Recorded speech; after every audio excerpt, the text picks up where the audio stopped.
Yo, what's up guys? Magandang hapon. Ayan, nakalas na namin yung mga tubo dito sa scaffolding, yung tukod.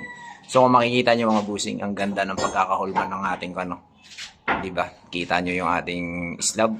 Steel dick na ang design niya mga busing. Nakalas na rin namin yun nandito. Ayan. Bakas talaga ng mga yero yung mga busing. Medyo nagkaroon ng tupi pero walang problema yan.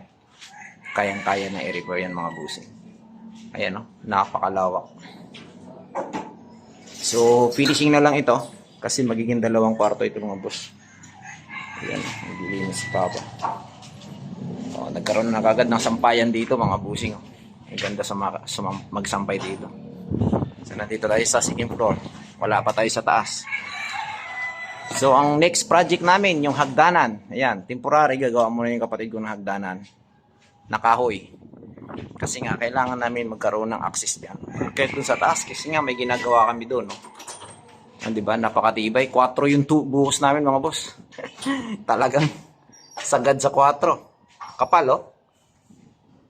Yan. Umubos siya ng 45 sakos na semento.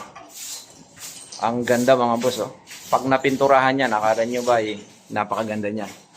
Siyempre, yung aming beam ay papalitadahan namin yan kasi yung gitna nito ay magkakaroon ng asintada yan. Okay, so magkakaroon siya ng asintada para sa kwarto-kwarto. Parang malalaki talaga sa dalawang kwarto yan. Paano? Tama lang, no? Tama lang sa dalawang kwarto ba yan? Ang plano ko sana dito, ilalagyan ko rin sana ng kwarto pero wag na lang. Pangit naman pag masyadong masikip. Yan, naglilinis si Papa. Nakalas na namin yung mga tubo ay binaba na namin dito, yung ditong maliliit ipiprepare namin kasi isa sa uli na namin ito mamayang gabi. Ayun yung mga tubo na sa baba. Tapos yung kapatid ko gumagawa ng hagdanan. Napakaganda mga busing yan. Kita nyo gaano kaganda.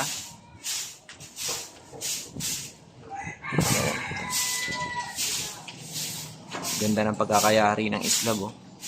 Talagang puting-puti, ika nga. May bakat na yero talaga siya.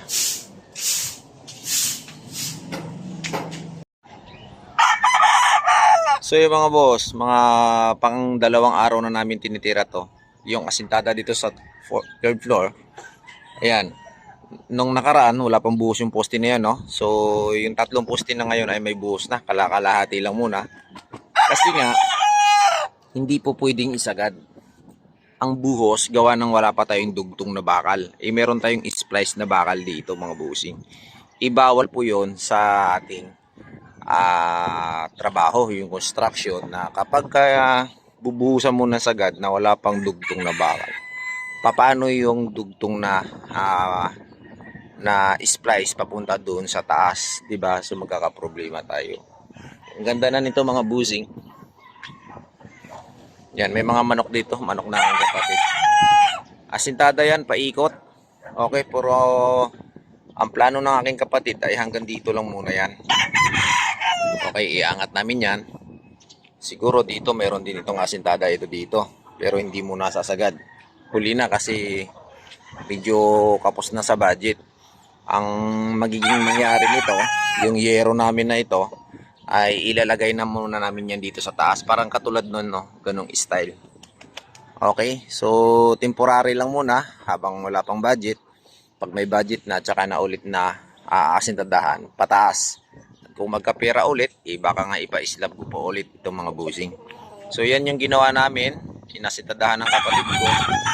Kasi itong third floor ay binigay ko na sa kanya to, sa kanila na ito.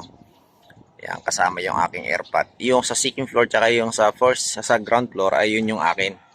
Okay, yun yung sa side namin. Dito sa kanila na ito. So, madali lang naman ito unti-untiin. Kapag may pera na, may budget, ay madali lang ito. Okay, so malaking kwarto ito mga boss. Kung tutuusin, ay pwedeng gawing 4 na kwarto ito na maliliit.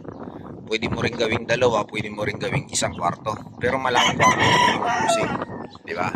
So ganyan siya katibay, buhay na buhay yung mga poste nito mga boss. Yung diyan lang naman ay ilan na kagad ang poste niyan, 6 na kagad. Kita nyo? So mamaya, pwede na yan asintadahan mamaya.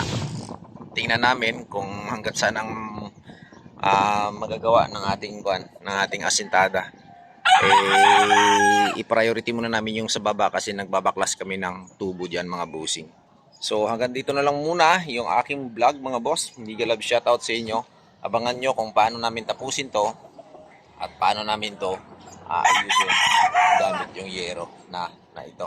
Okay, so marami pa kami yero doon sa baba. Ay iakyat namin yan dito.